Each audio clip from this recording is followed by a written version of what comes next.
For sure. Yeah. So another trick as well, I kind of want to add into that where Mm, when you are writing a sentence, think of a sentence when you're writing like a full sentence. If you want it simple, it's 4 to 5 words. And if mm, it's complex sentences, it's 5 to 8 words. And that should be a sentence. So if it's more than that, it's a run-on sentence. So that's a tip for those who are practicing their writing. Um, it's it kind of helps you remember, okay, is this a sentence? mm, Can I break it down, right? It's really mm. important depending on what content that they're writing about. So cool.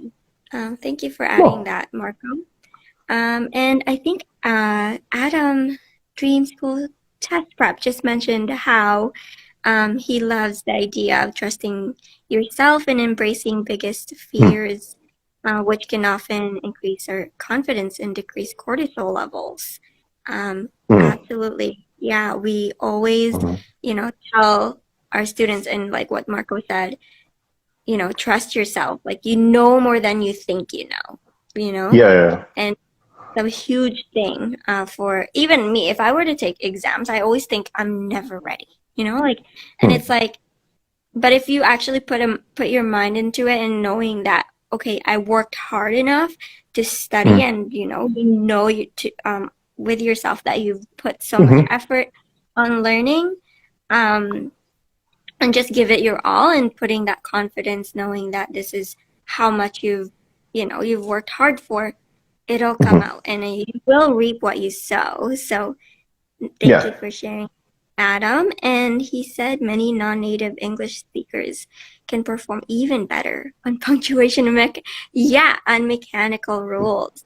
That's absolutely true. We're actually a lot of non-native speakers or like language Mm, learners, because they actually focus so much on the detailed structures and the traditional, way of like how the language should be structured. mm. Yeah, we're definitely so much better than grammar, with grammar than anyone else for sure. I agree with that. Sweet. Well, basically, what I'm trying to say is we don't want to make students delusional, right? You know yourself if you what your skills are pretty much. But I'm talking about the students that usually perform well during the classes, but when they actually Mhm. go to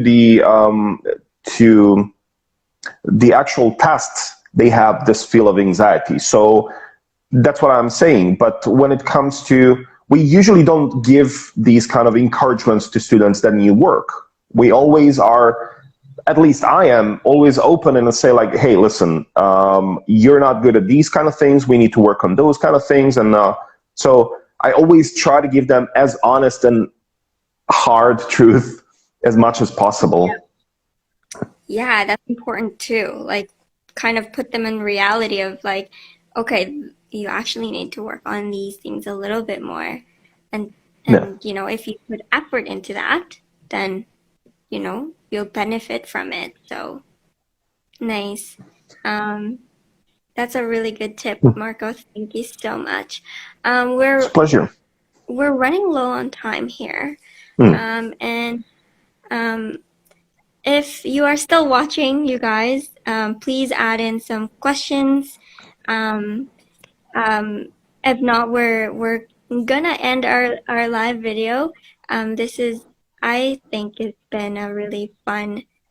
Not, I think it's been a really fun time with you, Marco, and It was a uh, pleasure. yeah, it's been such a pleasure getting to know you and the way you, bring yourself out, and just the encouragement that you continually put and show to your students that, yeah, like you can absolutely do anything if you put your mind into it. Um, I think that's like a lot of, especially a lot of, Mm. newcomer, um, Mm. everything is new and everything is so Mm. different. Um, and it's like that's already like a bigger, like the big thing already. And now they're trying to move forward and trying to get into, trying to find a job, Mm-hmm. and to find a job, they have to take this test and this Mm-hmm. exam, and they have to be able to say out loud, like, um, to take to speak, and sometimes IELTS can be a little bit, Yeah. it can be very systematic. So, we want to be able to share, our 2 cents to Mm. everybody, that, um, yeah, the more you put on effort with your work in school, or even just Mm. for exam, you will reap what you Yeah. sow, and hopefully get to the top and get the job that you want in the future. So, Yeah, I would say yeah. usually 20 to 30% of my job is actually encouraging my students, Mm-hmm. because I understand how difficult their position is. You are in a position where somebody, just like your spouse or like wife or husband, keeps telling you like, you're bad at this, you're bad at that, this doesn't work, you're not doing that right. And you have to sit down and go, yeah, okay, I have to work more on this, work more on that. So it makes you feel, that doesn't make you feel, I don't know, great. Doesn't make you feel amazing. So it's a really difficult position. So that's why I use 20 to 30% of my power, or my classes, just to make them feel better, because in most cases they're really good, but they don't know how good they are in most cases. Yeah. Yeah, and honestly, some of these students that we work with, because we work with adults, I don't know about you, but I've worked with engineers and doctors and, Hmm. investors and business owners, and it's such a humbling experience to even be able to teach them, knowing that, dude, like, you have this bigger, Yeah. you've done all these things, and this is just like a little thing that you're doing and you're learning, um, and then they always say, "Oh, teacher, I can't do it. Teacher, I've failed too many times. I keep getting fives or fours instead of six or sevens, right?" And yeah, like, it's discouraging, I'm sure, to so many of them. So we are out here Yeah. to, to have these types of conversation, just like raw conversations about, what teaching is like in our everyday lives. So, Yeah. if you are wondering more about what we do, wondering more of, uh, our passion, as teachers, but also, as a colleague, I Hmm. sometimes, tell my students, no, I'm not a teacher. I'm your colleague. I'm getting to know you. I'm Yeah. learning new things with you, and I'm Yes. learning even their language as well. Like, they would, code switch. Like, they switch one language to another, and it's like, oh, so that's how you say it in your language. That's really cool. Or, like, they talk about reading and, like, different, there's scripts and, characters that I can't read, and they Hmm. can, and they can just, like, do it right, like, right on the spot. And it's like, yeah, you're more than capable. So I guess that's, a, I don't know, a takeaway from this live video, that, Yeah. um, we want to encourage you, and we're gonna be there every step of the way. And as teachers, we're not only just teachers. I think part of us, we're kind of like Hmm. therapy. Kind of. Yeah. Yeah. Totally. Totally. But it's the process in which we are all together. So one of the things that I learned is, in this process, being a teacher, I don't have to know everything. It's impossible to know everything. So together with my students, I always Google. I always, not always, but there are situations when I say I have to ask my good friend Google. So I try to find some different phrases, different synonyms. I'm not sure if sometimes they ask me like, are you supposed to say it this way or that way? And I'm like, I'm not sure. I have to Google. I'm not really, I know naturally to me, you're supposed to say it this way because it sounds more, yeah, naturally. But then again, I'm not sure. I have to check it. Sometimes, even if I know, I check it again. So that's Mhm. okay. You don't have to perform perfectly during the classes. Classes are the place where you are allowed to make mistakes, and that's fine. Yeah.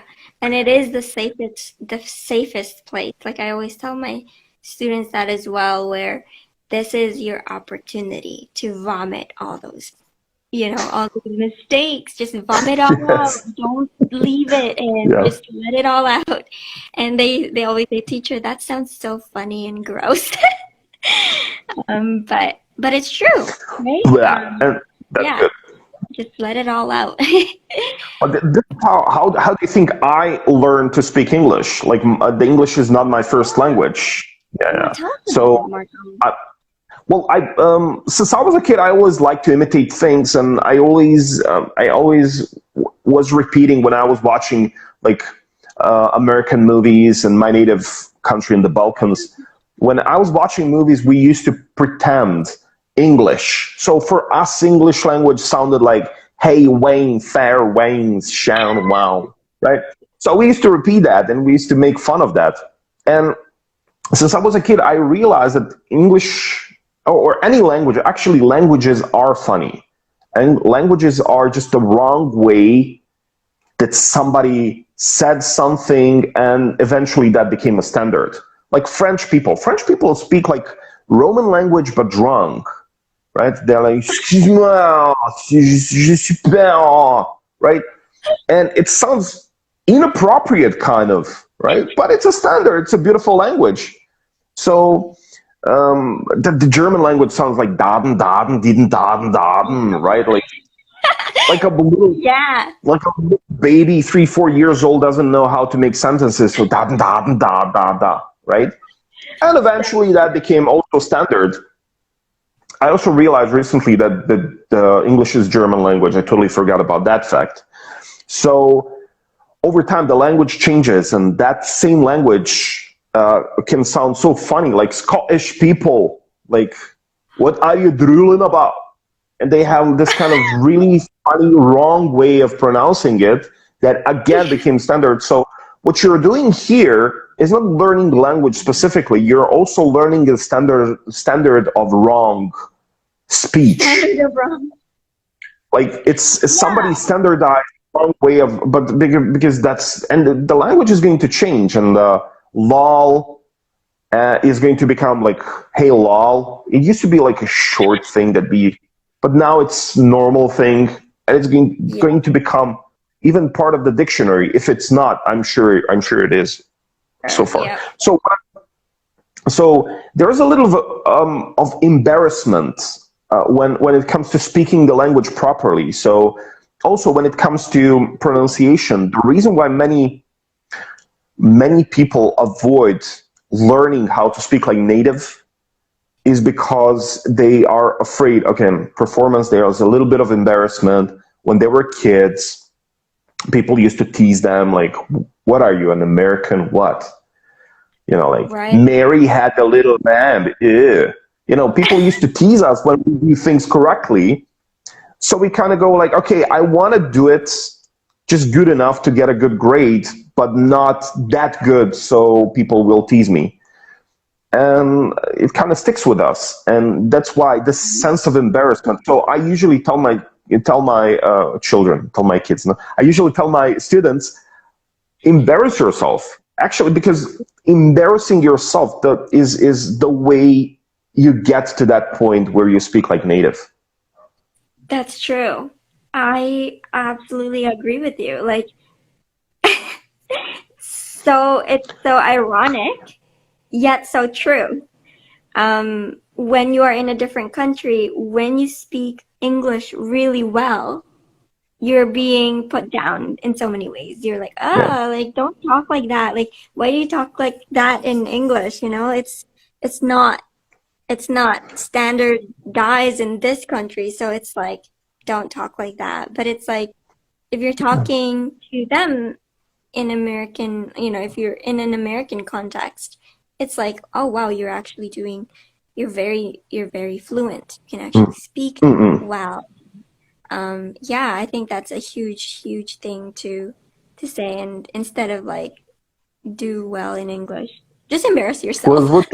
what do you expect me to do? To speak like this or to speak like a Russian person? It's not the issue here. So Yeah. if you want me to speak like this, but people who speak like this, they always feel kind of embarrassed, like not enough. I wish. Well, you can do it. It's just a practice. It's just imitation, and Yeah. it's same. I believe this is the same with any kind of language. It's just imitating the way they speak, and that's Hmm. why it's so hard. It's so weird when you try to learn a new language, or especially when you try to speak like native. That kind of weird feeling. That's not me. I'm kind of, I don't know. It's like, well, do it. Just do it. It's funny. It's Yeah. supposed to be funny. It's ridiculous. Languages are ridiculous, anyways. So you Yeah. know, They're just sounds. It's right. They're kind of the kind of sounds that you're just the way you can communicate to people. But yeah, learning, yeah, I guess you could say learning new sounds, and yeah, embarrassing yourself with these new sounds. yeah. Cool. Great. Well, That's so. Marco, Yeah. yeah, go ahead. No. That's basically that was my message. Be funny. Embarrass yourself and get to that point. Who cares? Being Yeah, the happiest. Yeah, who cares whoever is going to think whatever. So I guess you live once, so you have this one chance, use it. yeah, you only live, yeah, that's right. You only live once. Um, yeah, I agree with you. This was so fun, Marco. Thank you so much for being here. Thank you. Um, Also, I just want to say I want to apologize to everybody, because I put the schedule as 12 p.m. CST. Supposed to be It's supposed to be 11 a.m. CST, 12 p.m. EST. So, um, when I scheduled it yesterday, I kind of it went over my They're head. gonna So, be they're gonna be able to watch this later, right? yeah. That's great. Hopefully. Okay, hopefully. Yeah, yeah, All right. I'll share it to everybody so then everyone can see it. But thank you so much, Marco. It's a pleasure. We wanna like hear more with you, and obviously to some of our teachers as well. We would love to collaborate and get to know you as well, and the other things that you do and in your behind the Thanks a scenes. lot. Thanks a lot. I'm looking forward to meet all of you new people here and all these. And thank you for the questions. I hope we're going to hang out more. Big shout out to everyone in Hzad and people who watched us today. Take care, guys. Thank you. Bye bye.